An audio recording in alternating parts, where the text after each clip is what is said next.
নমস্কার বন্ধুরা, রান্নান ব্লকে আপনাদের সবাইকে জানাই স্বাগতম। সামনে পুষ সংক্রান্তি, তাই তোমাদের জন্য আমি খুব সহজভাবে যেই পিঠাটা হয়, খেতেও খুব সুস্বাদু হবে, সেই পিঠাটা আজকে তোমাদের আমি বানিয়ে দেখাবো। সবার প্রথমে আমি নারকেলটা কুটিয়ে নিব।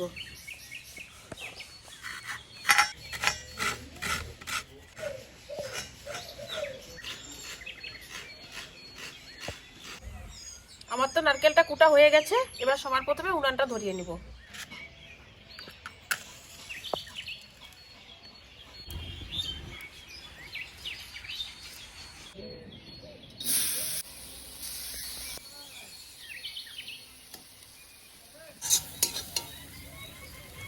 এখানে নিয়েছি আমি গুড়, এই খেজুর গুড়টা দিয়ে দিলাম।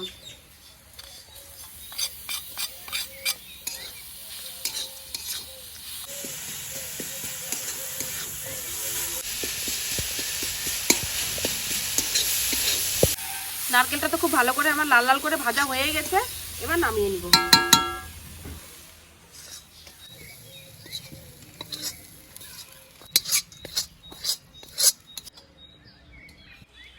কড়াইটার মধ্যে আরো আমি জল দিয়ে দিলাম। জলের মধ্যে দিয়ে দিলাম এখানে যে স্ট্যান্ডটা নিছি, সেই স্ট্যান্ডটা আমি দিয়ে দিলাম। তোমাদের কাছে যদি স্ট্যান্ড না থাকে তাহলে তোমরা একটা বাটিও বসিয়ে দিতে পারো। এই জলটা এবার খুব ভালো করে গরম হবে, জলটাকে ঢাকিয়ে দিলাম। এখানে নিয়ে নিয়েছি আমি পরিমাণ মতো সুজি, এই সুজিটা এখানে দিয়ে দিব।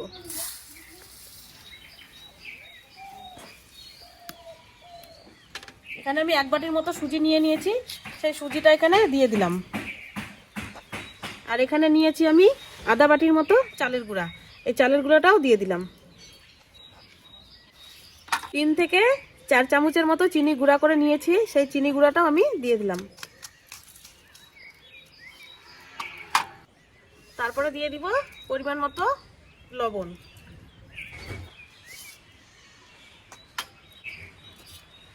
এটাকে এখন আমি খুব ভালো করে অল্প অল্প করে দুধ দিব, আর এটা ব্যাটারটাকে আমি খুব ভালো করে বানাবো।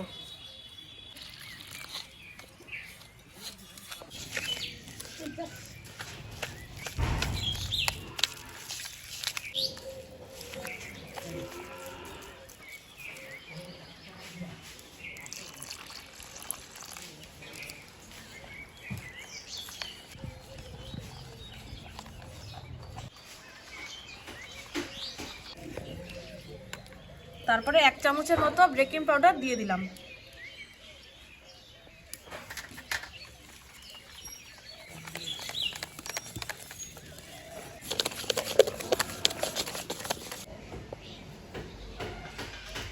এখানে আমি নিয়ে নিয়েছি যে এরকম একটা স্টিলের থাল, তোমরাও এরকম থাল নিতে পারো, যার কাছে যেরকম আছে সেরকমই নিবে। আর এখানে নিয়েছি আমি সাদা তেল, এই সাদা তেল থালার মধ্যে দিয়ে দিব। সাদা তেলটা চারিদিকে খুব ভালো করে থালাটার মধ্যে লাগিয়ে দিতে হবে।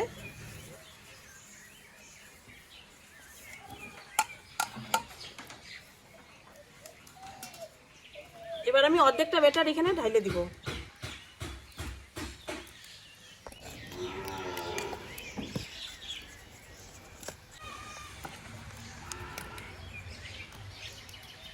এখানে আমি অর্ধেকটা ব্যাটার দিয়ে দিয়েছি।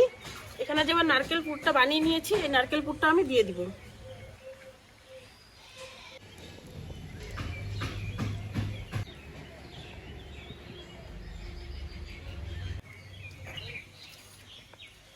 এই অর্ধেকটা যে ব্যাটার আছে, এই অর্ধেকটা ব্যাটার এবার আমি এর উপর দিয়ে দিব।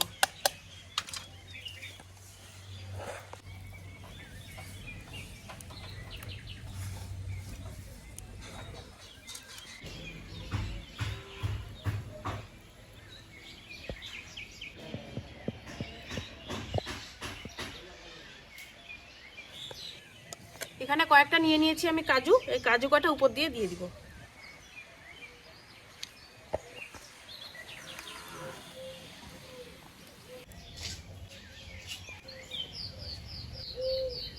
আর এখানে যে নারকেল কুড়ি একটু রাখছিলাম, এই নারকেল কুড়িটাও দিয়ে দিব।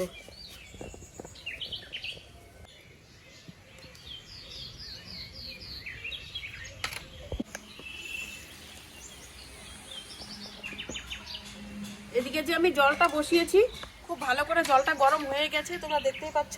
এই থালটা যে আছে, এখন থালটা আমি বসিয়ে দিব। এটা এখন 20 থেকে 25 মিনিটের মধ্যে আমাদের ঢাইকে রাখতে হবে। এটা আমি এখন ঢাইকে দিব।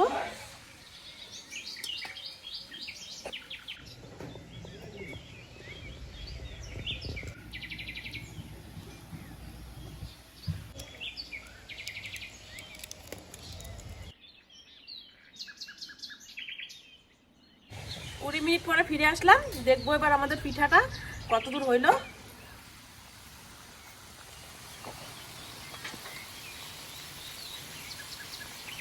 পিঠা আমাদের খুব সুন্দরভাবে হয়ে গেছে, এবার নামিয়ে নিব।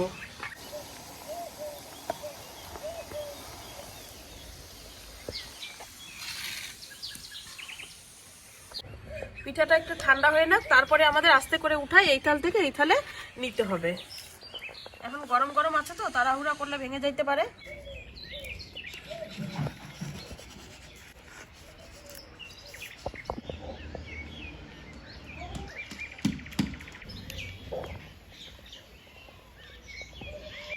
আমি আস্তে করে উঠাই এই থাল থেকে এই থালে নিয়ে নিচ্ছি।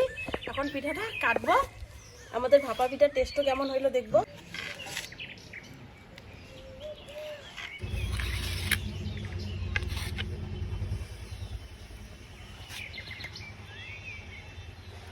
আমাদের ভাপা পিঠা খুব সুন্দর কেকের মতো হয়েছে।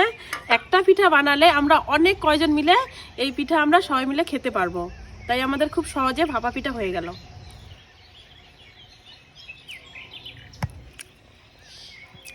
খেতেও অসাধারণ টেস্ট লাগতেছে, তোমরা অবশ্যই ট্রাই করবে। তোমরা ট্রাই করে বানিয়ে কমেন্ট করে অবশ্যই বলবে যে পিঠাটা কেমন হয়েছে খেতে। তোমরা সবাই ভালো থাকবে, সুস্থ থাকবে, দেখা হচ্ছে পরের ভিডিওতে।